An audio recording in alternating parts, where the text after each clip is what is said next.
북한이 21일 군사 정찰 위성 발사를 강행함에 따라 우리 정부는 9.19 군사 합의 중 비행 금지 구역 설정과 관련한 1조 사망에 대해 효력 경지 결정을 했습니다. 그러자 북한은 어젯밤 다시 동해안으로 탄도미사일을 발사하는 한편 9.19 군사 합의에 구속되지 않겠다며 합의상 금지된 모든 군사적 조치들을 즉시 회복한다고 밝혔습니다. 탄도미사일 기술을 이용한 북한의 군사 정찰 위성 발사는 명백히 유엔 안보리 결의에 대한 위반이며 탄도미사일 발사 그 자체는 말할 바도 없습니다.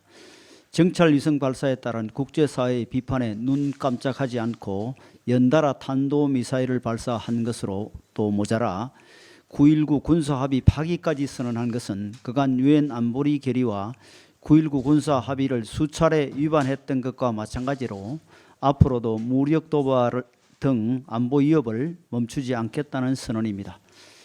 지난번 국감에서 9.19 군사 합의로 인한 비행 금지 구역 설정으로 적경적 북한군 도발 징후에 대한 우리 군의 감시 정찰 역량이 제한되고 있다는 사실이 확인되었습니다.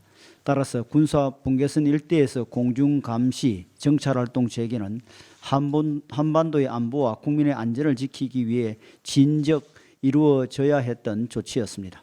하지만 민주당은 이번 조치를 두고 전임 정부의 업적을 지우려는 윤석열 정권의 편협함이라고 폄하했습니다. 민주당은 국가안보와 국민안전보다도 훨만 좋은 전임 정부의 업적을 지키는 일이 더 중요한가 봅니다. 이재명 대표는 심지어 정부가 총선 때 군사 도발을 유도한다는 음모론을 언급하며 정부를 비판했는데 안보 자해 발언에 유감을 표합니다.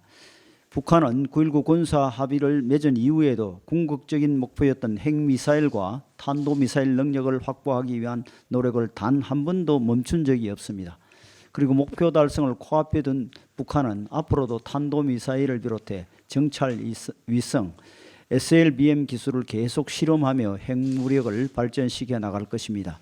북한이 9.19 군사합의 파기를 선언한 것도 이러한 자신감의 발로로 사실상 대부분의 합의 조항을 어겨온 북한이기에 새로운 것은 아닙니다. 하지만 북한이 파기를 공식화한 만큼 정부와 군 당국은 이에 상응하는 대응 조치와 함께 추가 대응책을 마련하는 등 북한의 위협으로부터 국민의 생명과 안전을 지키는 데 노력해 주시기 바랍니다.